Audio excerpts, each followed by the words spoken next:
official Onalytica Under the Influence networking event.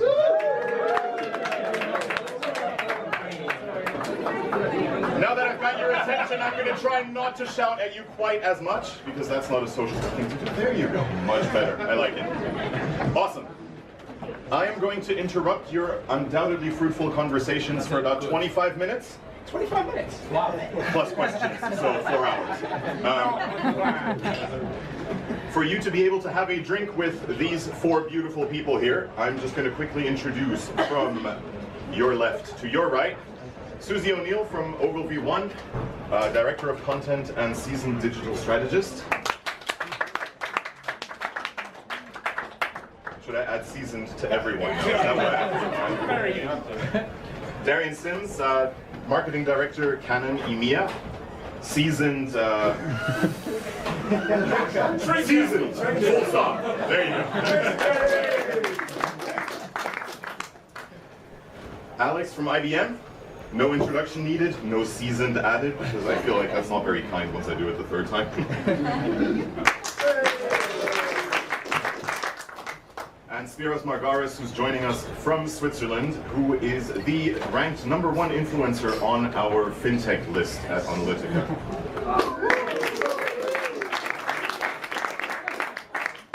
So before we launch into our panel, I'd just like to welcome you all. Thank you all for coming. It's a great turnout, really happy. If you're warm, try to mosey to that side, that's where the aircon is. If you're thirsty, try to mosey to that side, that's where the bar is. And once we're done talking amongst ourselves up here, we really just want to make sure that anyone from agency to influencer to someone who's just curious to find out more about what influencer marketing is all about, gets an opportunity to exchange ideas, experiences, and that's really why we have the panel going on, is because we want to make sure that you guys get as much out of these events as you possibly can, so you keep coming back, and so you keep bringing friends and colleagues from around the business that are as interested in social and in marketing as we are. We'll have some questions towards the end. That has my left shoulder in it. It's the most influential of your shoulders. So I'll talk this now. There you go. You guys get the good shoulders. Awesome. Well, so this is going to be really easy going. If there's anything coming up during our conversation that you guys have more questions about, we'll have some time to get those questions in afterwards. So let's just kick off. Influencer marketing. So the thing that I'm really interested in is, as we at our company know, and many of the people in the room know, 4, 5, 6, 7, 8 years ago, this wasn't a thing. So clearly, something has changed in the way that brands and audiences want to and need to communicate with one another. So I'd be really interested in your respective viewpoints on how that has changed. And I'll start with you, Susie, if you don't mind. So I think the differences we're seeing now, and obviously this is, forgive me if I'm making an obvious statement, but old media is very much the broadcast model, whereas we know that kind of the contemporary media is about building engagement and conversations. Although we may have been banging that drum for the last 10 years, I've been working in digital for 16 years along that track. The big brands, I tend to work with quite legacy, traditional brands like EY and British Gas myself. And they still don't quite kind of get that building engagements and building wider networks and influence is actually the way that you get to the end consumer. I think there's still a feeling that big brands own databases and networks of their own, and it's all very much about broadcasting out to that network. And I've seen, I won't name shame, I've seen shocking stories of very, very big brands, household brands, doing mass market emailing with no sense of KPIs, why, who, segmentation, so all the kind of good things you could be doing. And I think we're moving now to a stage where influencer, I've heard it reframed as content creator relationships. I work on the content creation side. So it's not so much as saying these people are influential, because influential is contextual. Stephen Fry might be a classic influencer to a broad brush of people, but I kind of thought that the internet can make you famous for 15 people. I think holds very true now for influencer marketing. It's about targeting the right person with the right message to a very specific audience. So sometimes it's about the work I do, even for very major brands like British Gas, might be targeting people with very small Twitter followers of around 5,000 or 6,000, but they're absolutely spot on for the demographic we want to reach. And we hire them as content creators, not about telling them, installing a product and then telling them to tweet or write about it. It's about actually engaging them as co-curators on our platforms. There's quite a multi-layered relationship between the broadcasting network, but also the content creation. Cool. So I hear small and targeted, and for big organizations to really focus in on certain aspects rather than to carpet bomb, if you will, with the more classic model. How is that going for you guys? Is the microphone working? It is. It's recording rather than amplifying. Hello to everyone at home. So yeah, I think no, it's really interesting to see your perspective actually in terms of me being on the other side, from the brand side. So I think a little journey really, as you mentioned, is sort of 8 to 5 years ago, this wasn't a thing. I think we're wrapping some definitions around something that we've been doing in all industries for many years, and when it comes down to it, brands sell to people, but actually the reality is when you get to that final stage, people are selling to people. And what we tend to see is that person-to-person relationship becomes more and more important in the digital age, where authenticity really brings value to a brand. So let's go back 5 years then to my time in Canon 5 years ago.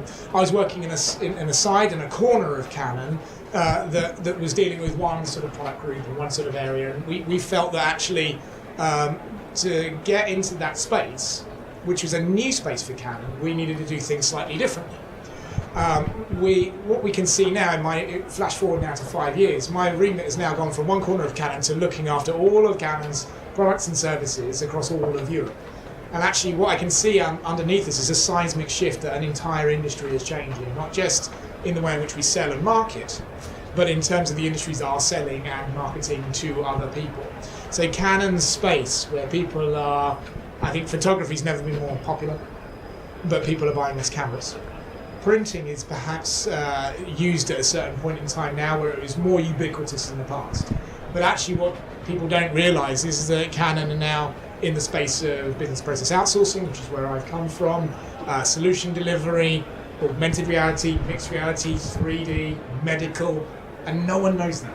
So in terms of how we start to work out how we get people to understand why we do all of these things and how we do all of these things, it's really, first of all, using the programs of influencer, no matter where we are in the business, to try and identify those core groups of people that we need to start listening to.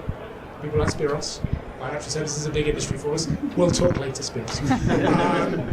But also then what people like Spiros are saying, and then really joining that conversation. If we're doing the right thing, then we really want to start, I think you mentioned it, Susie, is to start to make them aware of what we're doing, and ultimately the end game for us is to get that moment where we can co-collaborate, and then that moment becomes shared, and that then creates authenticity for a brand that can create scope and scale for us to have more meaningful, authentic conversations with our customers. Right from here's us as a brand through to we would love to work with you, we'd love to for you to buy new things from us and to grow into new spaces. And so I think it's really valuable across all of the value chain.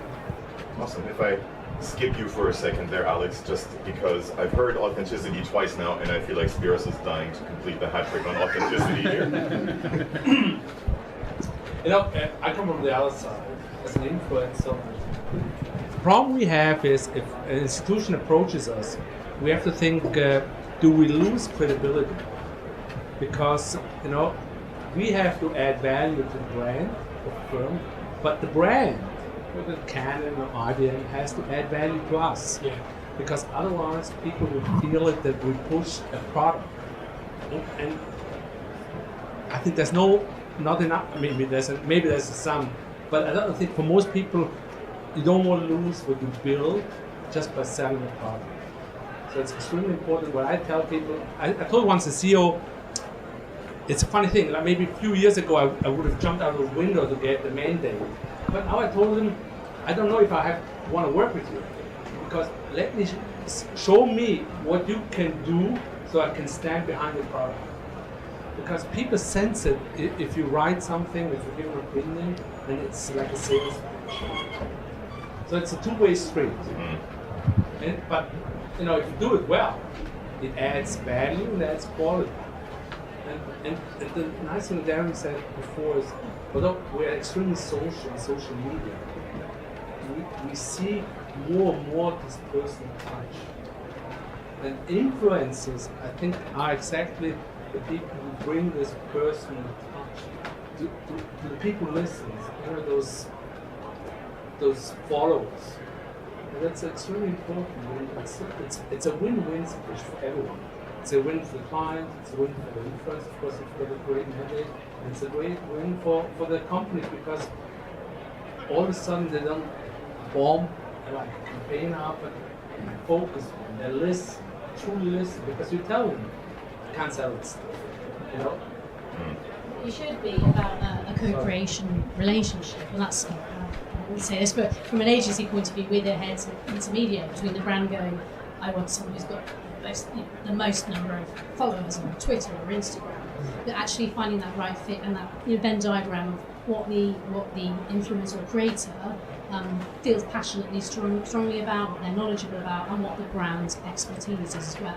So I think it needs to always be a less is more approach moving forward. This idea of approaching 100 influencers, bugging them a few hundred quid to talk about a product or place a link is just not a successful strategy, particularly if you're looking at consumer marketing, Facebook, where you put money behind posts and notice. So it's got to be about building a meaningful long-term relationships. Basically, you put the seed for the future. If you do it well with an influencer and the company, the few followers, they spread the word. It's extremely strong. I'm a big believer, but I'm biased. So Alex, if we take what Spiros has just said, and we have this trifecta of making sure that in a successful engagement with an influencer, you need to make sure it adds value to the influencer, it adds value to the audience, and it adds value to the brand. And only if those three things are right, is it going to be a successful engagement. How do you guys go about paving that way? Like, what do you go about before you actually find the right kind of people to engage with? Yeah, it's quite interesting because we started with being like influencer strategies, moving away from broadcasting. Actually, I think they're interlinked, because the only reason influencers want to engage with us because we are very good with broadcasting. So it helps their brand, it helps create value for them, and that's the reason they're actually engaging with us. So I think they're both really interlinked, but in the same time, so basically we're very good at I think creating end-to-end content pieces and strategies and things like that, but then we really use the influencers to bring this by constant engagement, collaboration, co-creation as well, and then feeding back to our bigger strategy. I think there's a new ecosystem being created right now that will become more and more structured. So you mentioned about an influencer brand. And I think, and we talked about it yesterday, in fact, this idea of the equity around an influencer comes from a place where you say you've got your mandate, you have a strength around that, and actually that is something that builds and gains respect. And then brands like us want to understand and listen if they're doing it properly, and then hopefully reinforce your mandate, and maybe then improve it. And I think this is an interesting feedback cycle that we're getting to, that is creating a new approach to the way in which people buy into brands. People no longer buy products, they buy brands, and they buy what those brands stand for. And what those brands stand for is validated by an influencer community.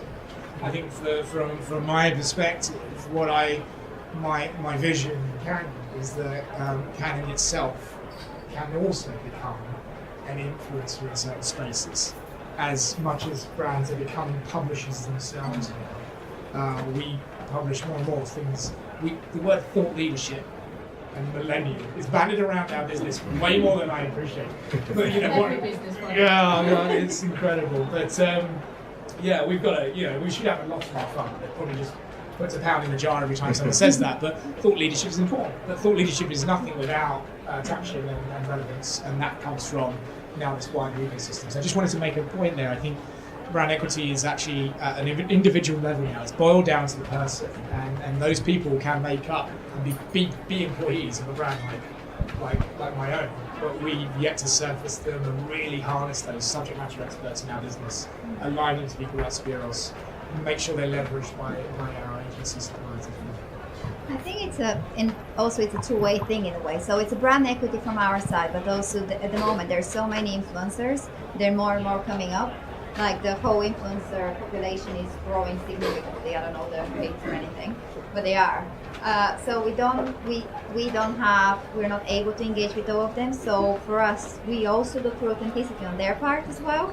So we're not going to engage with people that we don't see a clear link and relevance to us. So I think the relevance piece is just really, really important. Absolutely, and I think if I just take that down from the kind of corporate strategy level right down to brass tacks, Spiros, what do you think a brand needs to have ready in terms of things to share with you to actually get a successful engagement out of your valuable time? And the need to be willing to change, to listen, not to take my advice, but at least open for change. If they just want to push their agenda, it won't cut it. They don't have to. They have to listen. They don't have to do what I tell them. But at least you have to feel like, okay. So I feel like, the good conversation. They have a good point. I have a good point. But if it's just pushing the product or the agenda, it's not going to be exciting. But they need to know your point of view before they engage. No, not really. Because I even support views like I can say Chris had one different view on a subject, which I thought was great. Great view was not my view. So I say, hey, great view. So I push this out too because I think that makes you become more credible.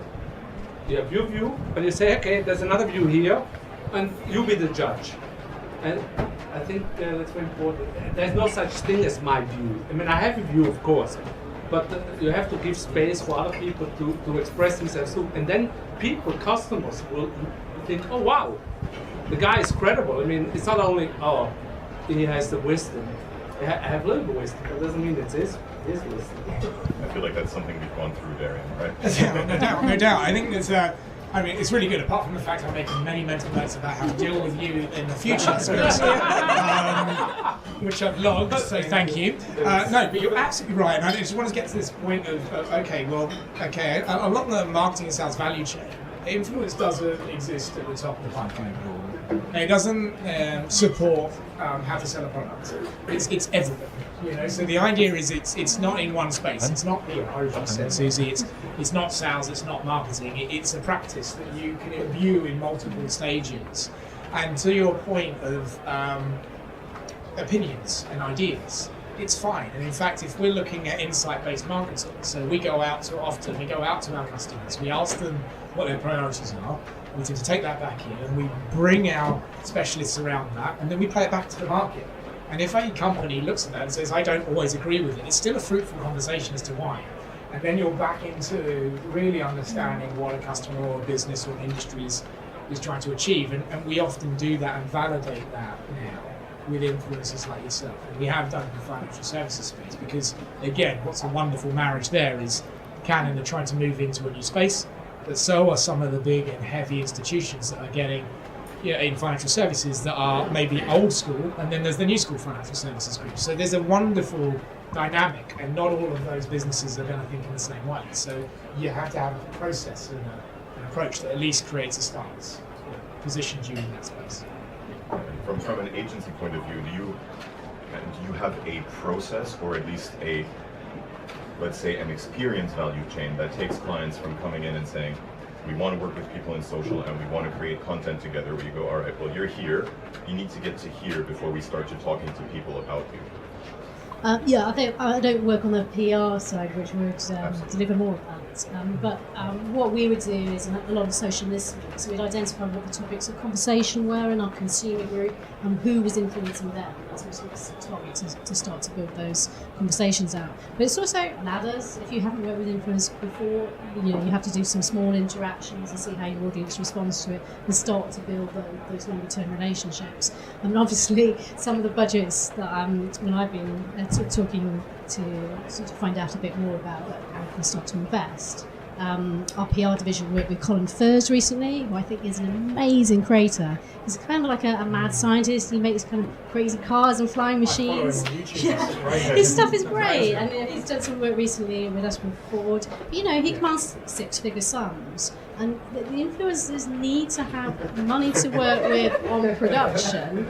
And also they command those fees because they've got a good engaged audience and they know how to ladder the brand message to something that is interesting, informative or entertaining. And at the end of the day, there's no point in just giving products to people or saying, you say this in this way, because your audience is going to see through that. There isn't authenticity. You've kind of got ladders and stages between doing nothing and then paying 6 figures first, just landing straight, saying, well, we've signed up the money, we're going to work with him now, isn't necessarily a great value chain. And I think it's interesting what you said, that we need to identify more where in the customer journey some of these interactions are sitting. It seemed to me around awareness is one of the more fervent areas. So trying to use those influencers to reach new audience segments that you haven't touched upon before. That guy started as a plumber, right? He was a plumber. He now has 3 million followers. He celebrates every million with a big firework display. And I don't know if you follow him, but I would. It probably won't help on it probably won't help Ogilvy with their budgets. So, but he's a really good guy to follow on YouTube. But that's a really interesting point, because on the consumer side of things, I think what's really interesting is that level of buy-in is huge when you get someone like Colin, who actually, I think when I've seen him create his hovercraft recently, he did that in collaboration with another brand, but you didn't even notice that it was something that was his platform. And that's interesting. So from a B2B perspective, I think we're yet to find how we leverage that kind of that level of engagement and buy-in. I think it does come down to those niches that you spoke about. There's people that have thousands of followers but are very, very knowledgeable in their specific topics, because those pain points are really precise when it does come down to latter stages of the buying cycle in how to deal with people. So maybe it's just targeting different audiences. Yeah. It's interesting you don't remember the brand paid all that money to him. Because there's probably something there about the same problem we have with advertising.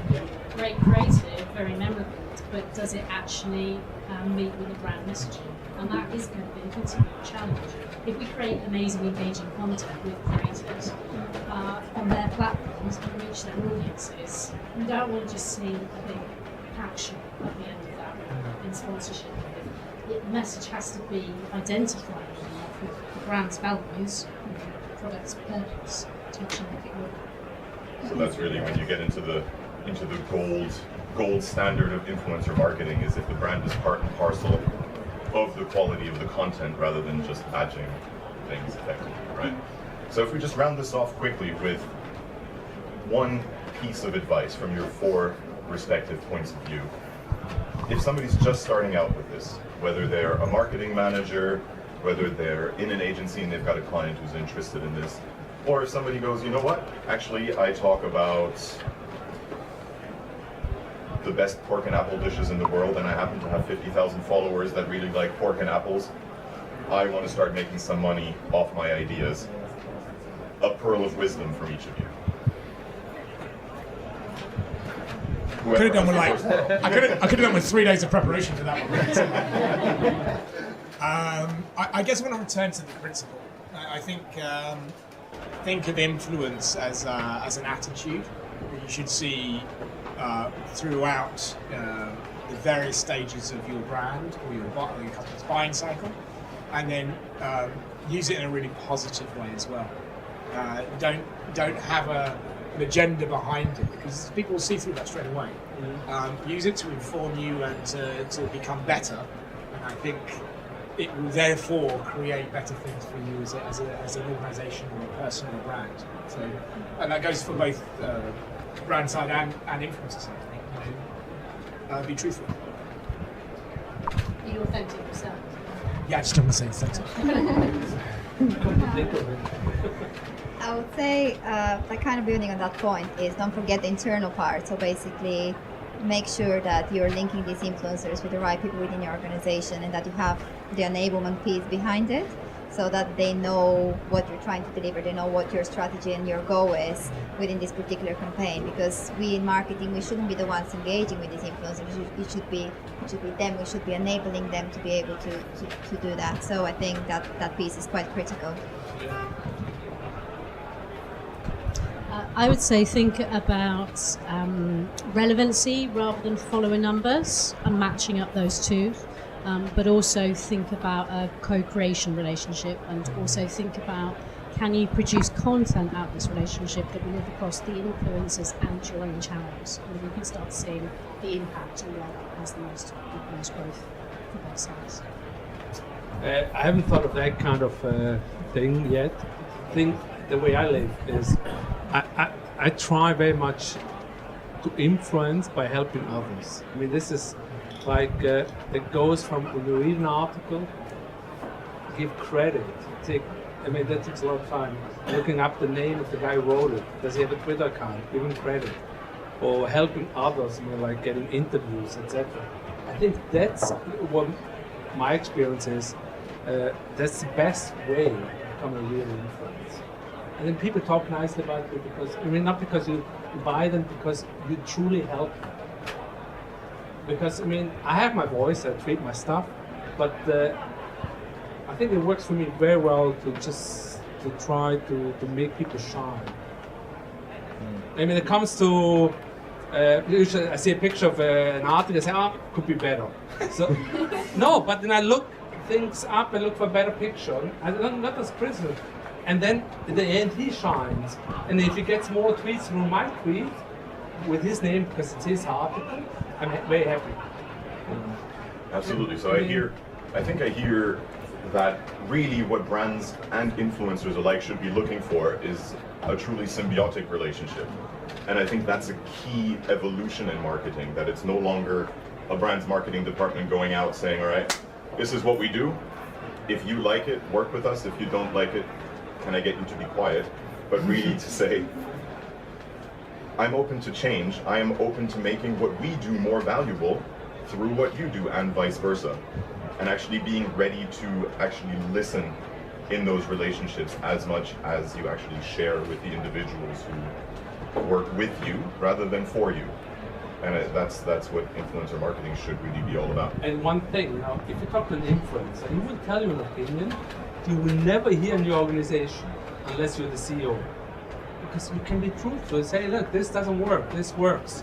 If I'm employed there, I will never say that in that direct way. Unless I want a new job. But that's extremely valuable. You have to be careful not to insult people because then they're closing. Yeah.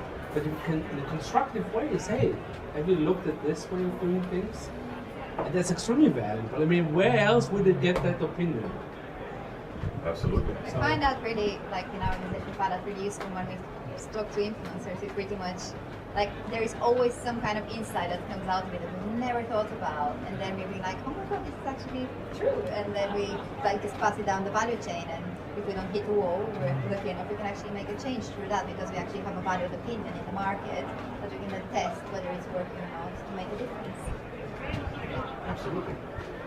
So before we finish up, are there any questions in the room for our esteemed panel? I see a hand. You're going to have to shout, I'm afraid, the cable's not The word long enough. thought leadership came up, and it is one that kind of gets bounded around a hell of a lot. I work in B2B, I'm Jonathan, by the way. Hi, Jonathan. And Colin first came up, who I also think is amazing. Great. And I think B2B can actually learn a lot from kind of B2C, because I think where B2B is going wrong in terms of content creation is there's so much promotional stuff. And the word thought leadership gets used for stuff that's not really thought leadership, it's actually regurgitation of opinion. Yeah.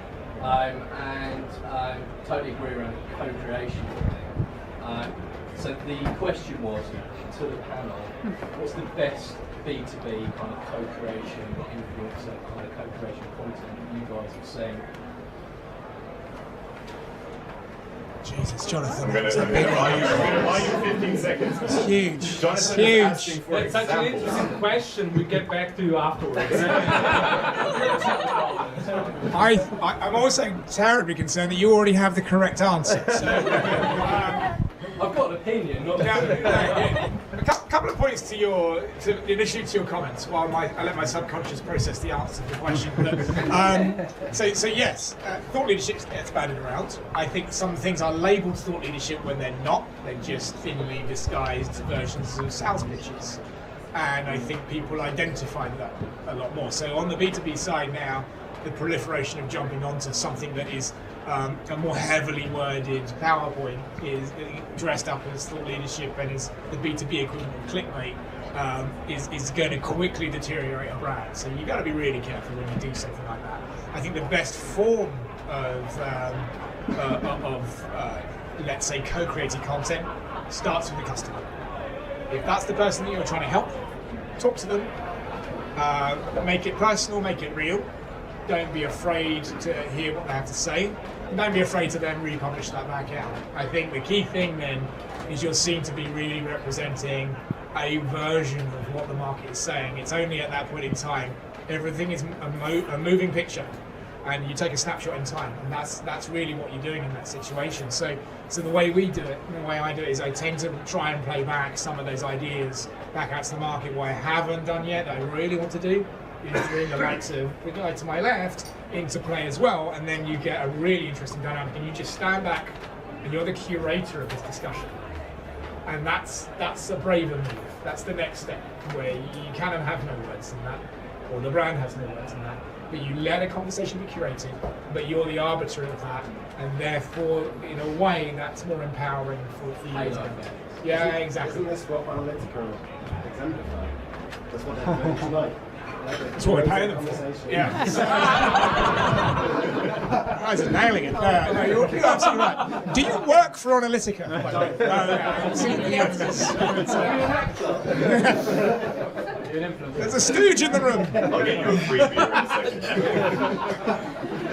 The beer's already free, but yeah. but not enough.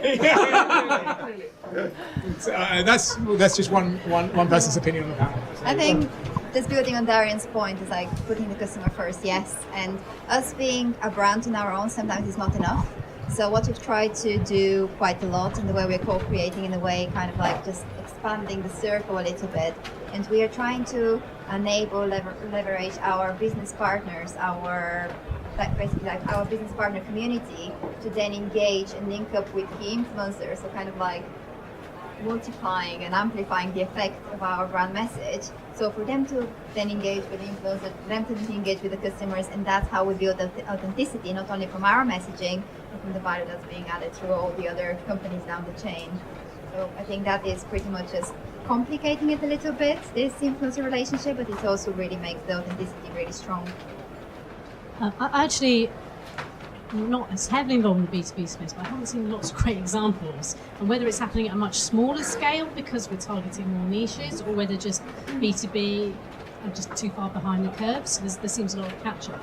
But the example I give, and actually would be IBM.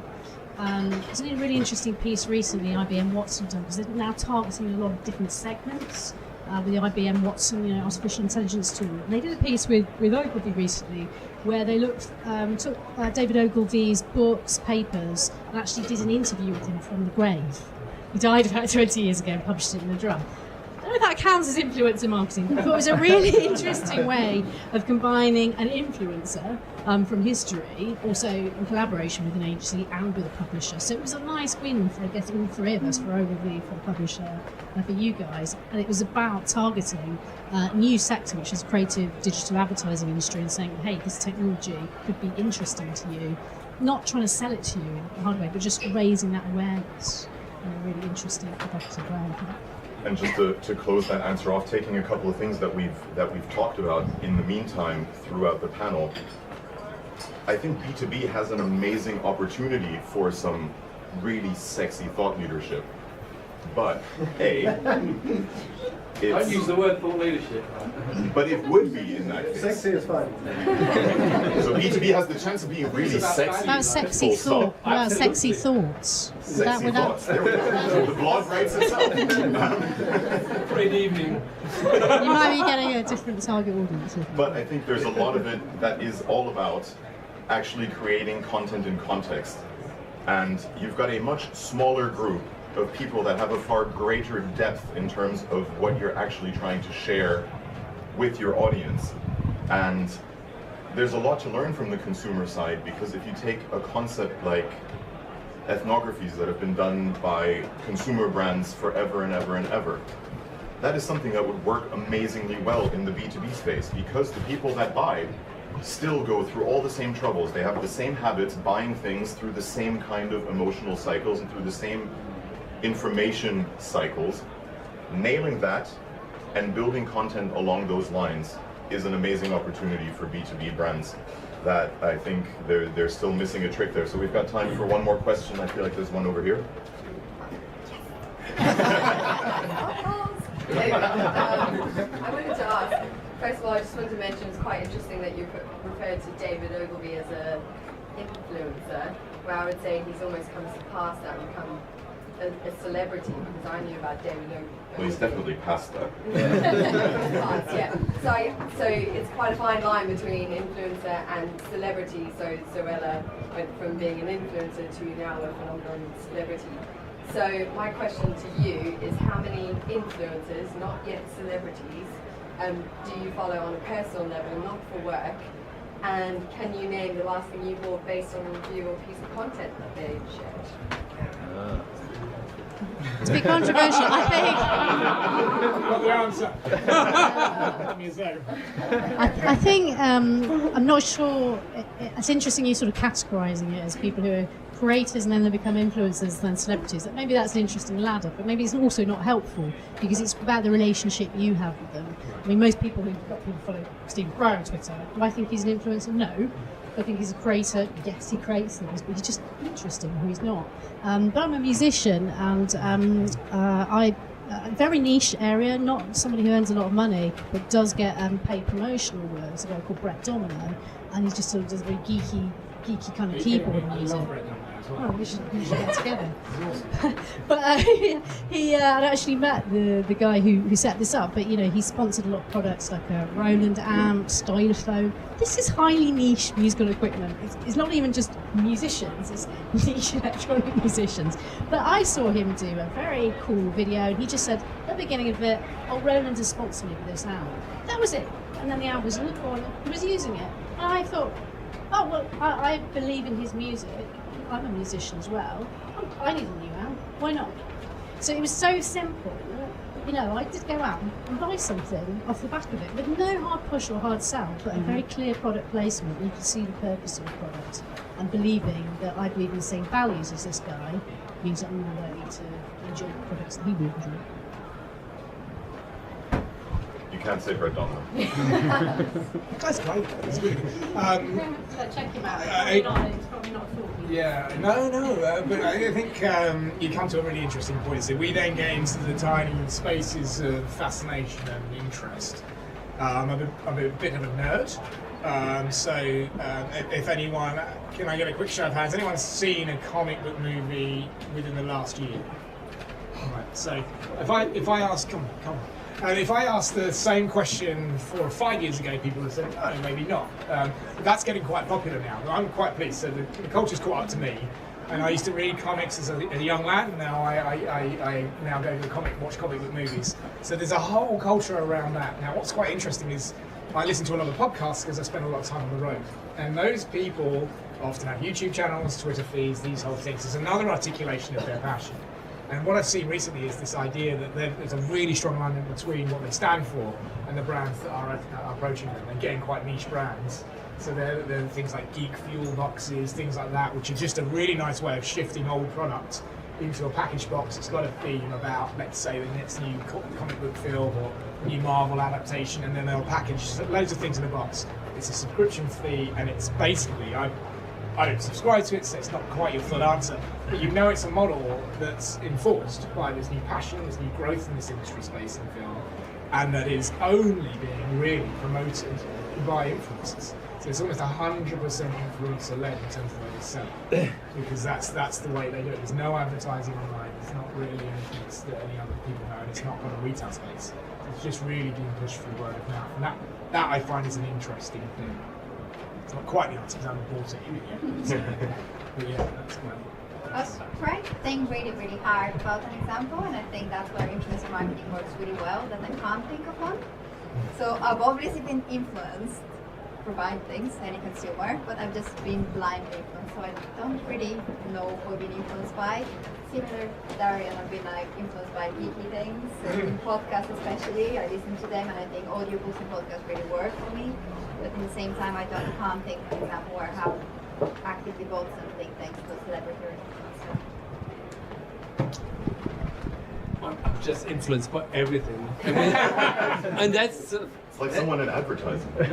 No, because I'm very visual. I mean, I used to photograph a lot, art, and I'm really influenced by everything. But then, of course, we have specific, like, people in my industry, like Chris and Jim Morose, which influenced me, which is, oh wow, I wish in a nice way, I wish I thought of that. But other than that, I look at other industries for ideas. I mean, I write about innovations that I come up, and I find ideas or inspiration from, not from finance, from maybe games or comics or whatever. I mean, when I grew up, I'm probably the oldest here, comics was a really bad thing in school. I mean, it was like, comics are devil's things, but in a short page, you had a whole story.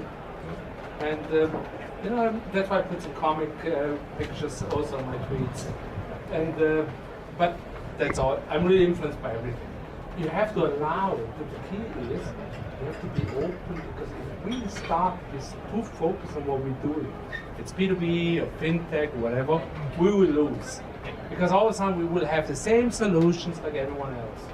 But if we're open and we see a gardener and say, oh, that's a great solution. How can I apply this stuff to maybe I can't, but if I can, it's great. Sorry, I hope it wasn't the question. I think it's a really cool thing that's happening now in terms of how commerce is becoming more social as well. So obviously we have social sharing platforms, but if you look at the idea of let's say Instagram or platforms like that and how they started, they became one of the best mediums for recommending on a peer-to-peer level which restaurants to go to, because everyone started taking pictures of their food. I actually, as a joke, one day did an unboxing of my KFC, which is a mixture of the geek unboxing plus the fast food thing. KFC revenues went up. Oh my God, seriously. In the Brentwood, Essex area, that stuff went out the roof. But it's an idea of really what these platforms are used for, and then how people can monetize those things is actually it's a really valid question. I think to just come back to that consumer to business point, consumer has the challenge of scale, just how to penetrate an enormous market or maintain them, and slight fluctuations, deviations of sub% make a huge difference in consumer. On a B2B side of things, maybe the scope of the number of people you need to go to is smaller, but the depth of content is very deep. It's enormous. So there's things to learn on both sides. On the consumer side, people want to nerd out about their stuff a lot more. I want to absorb more and more content about the next Marvel movie that's coming up in 4 years' time, and there's not enough. So anyone that's influencing that space that can get something, I'll devour it straight away. Depth of content is shallow in consumer. Whereas the depth of content in B2B, through that buying cycle, has to be enormously deep, especially when you're investing tens of millions, if not billions of pounds or euros. Should we say Brexit? Is Brexit a bad thing to say? Yes. Yeah. So billions and billions of currency into an investment. It's a long-term trust game. You can't do that just simply by sending a few PowerPoints and calling it thought leadership. I want to say something, last thing from my side. The good We thing can make it the last thing, Spiros. No, I don't want that. The good thing about the influencers is they consume so much material, so much, they have to read a lot of stuff of the industry. So if you talk to a good influencer, probably you get a really good average opinion. Because if you want or not, you will be influenced by every opinion you hear. And the thing you give up, besides of your personal touch, it will be along the way where maybe we should look, the direction we should look into it. And no corporate guy has the time to do it, or is willing to do it. Or even is willing to do it, it will be censored to do it. And procurement would take up 2 years for you to actually act on it. All right, on that note, I think we're gonna finish up here. I realize some of our panel has finished their drink. But all the guys will be around to share another cold one with you. So if you have any more questions, please make sure you mingle with them and stop them in the room. Thank you so much for your patience. Thank you for listening. And